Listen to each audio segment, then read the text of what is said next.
Pocket Sharma আপনাদের সাথে share করব। খুব ঝটপট চুলাতে খুবই সহজে এটা তৈরি করে ফেলতে পারেন, আর খুবই টেস্টের একটা রেসিপি শেয়ার করতে যাচ্ছি। 2 কাপ ময়দা নিয়েছি, দিয়ে দিব আমি স্বাদ মতন লবণ, 1 টেবিল চামচ দিয়ে দিব গুঁড়া দুধ, 1 টেবিল চামচ চিনি, আর 1 চা চামচ দিয়ে দিব আমি ইস্ট। 1 চা চামচের একটু বেশি দিয়েছি। এখন সব কিছু ভালো করে মিক্স করে 1 টেবিল চামচ তেল দিয়ে দিলাম। কুসুম গরম পানি দিয়ে এটাকে ভালো করে টাইট করে একটা ডো করব। তবে এখানে একটা ডিম অবশ্যই দিতে হবে। তারপরে রুম টেম্পারেচারে থাকা একটা ডিম দিয়ে দিলাম, দিয়ে এখন ভালো করে এটা টাইট ফিট ডো করে ফেলবো। আমার এই রেসিপিগুলো কিন্তু খুব সহজে আমি আপনাদের সাথে শেয়ার করি। 20 মিনিটের জন্য ঢেকে রাখলাম। এদিকে আমি পেঁয়াজ দিয়ে দিলাম প্যানের মধ্যে, দিয়ে একটু ভেজে নিলাম। ক্যাপসিকাম নিয়েছি 3 ধরনের, তারপর ক্যাপসিকামটা দিয়ে দিলাম, তারপর কাঁচামরিচ দিয়ে তারপরে আবার একটু ভেজে নিব। এই ক্যাপসিকামটা দিয়ে কিন্তু বেশিক্ষণ ভাজতে হয় না। তারপরে আমি এখানে দিয়ে দিব রান্না করা মুরগির মাংস ছিল আমার আগের, সেই রান্না করা মুরগির মাংস দিয়ে দিলাম। কিমা করে রান্না করে রেখেছিলাম, এটা দিয়ে দিলাম। আপনারা চাইলে কাঁচা হলে আগে ভেজে নেবেন মুরগির মাংসটা। তারপরে আমি এখন একটু জিরার গুঁড়া দিয়ে দিলাম। এখানে আমি কোনো গরম মশলা ইউজ করতেছি না। আর দিয়ে দিব টমেটো সস, এটা দিলে খুবই টেস্ট ভালো আসে। তারপরে আমি এখন নেড়ে চেড়ে এটাকে কিন্তু উঠিয়ে ফেলবো।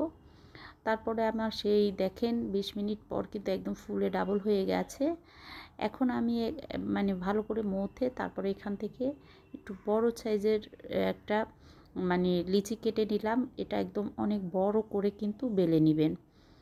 আমার রেসিপিগুলো কেমন হয় অবশ্যই আপনারা কিন্তু কমেন্ট করে জানাতে ভুলবেন না, কারণ আমি আপনাদের সাথে খুব সহজভাবে রেসিপিগুলো শেয়ার করি। বড় করে রুটি বেলে তারপর এরকম কুকি কাটার দিয়ে আমি কিন্তু এভাবে করে কেটে নিব। ভালো লাগলে ভিডিওতে একটা লাইক দিয়ে দিবেন, আর পেজটা ফলো করে দিবেন। একই নামে ইউটিউব চ্যানেল, চাইলে সাবস্ক্রাইব করে সাথে থাকবেন। তারপরে কিন্তু আমি একটা প্যানের মধ্যে জাস্ট খালি প্যানটা হালকা গরম করে ছোট ছোট সেই লিচিগুলো আমি এখানে দিয়ে দিলাম। এই যে দেখেন, এখন এগুলো একদম ফুলে যাবে। ছেঁকে নিয়ে ফেললেই কিন্তু রেডি। দেখলেন তো কত সহজে বানিয়ে নিলাম। এটা যে কেউ বানাতে পারবে। মাঝখান থেকে একটা ছুরি নিয়ে এভাবে করে কেটে দিবেন, তাহলেই পকেট শর্মা কিন্তু রেডি। এটার নাম দিয়েছি আমি পকেট শর্মা। আশা করি সবার ভালো লাগবে। এখান থেকে আমি মেয়োনিজ দিয়ে দিলাম। এই যে মেয়োনিজ দিয়ে তারপরে কিন্তু আমি এখন এটা মেখে নিব। আর আমার এই মেয়োনিজটা কিন্তু ঘরে সেদ্ধ ডিমের তৈরি করা, আপনারা কিন্তু ভিডিও আপলোড করেছি, দেখে নিতে পারেন। এখন আমি কিন্তু সেই যে বানগুলো কেটে রেখেছিলাম এই বানের মধ্যে এইটা দিয়ে দিব।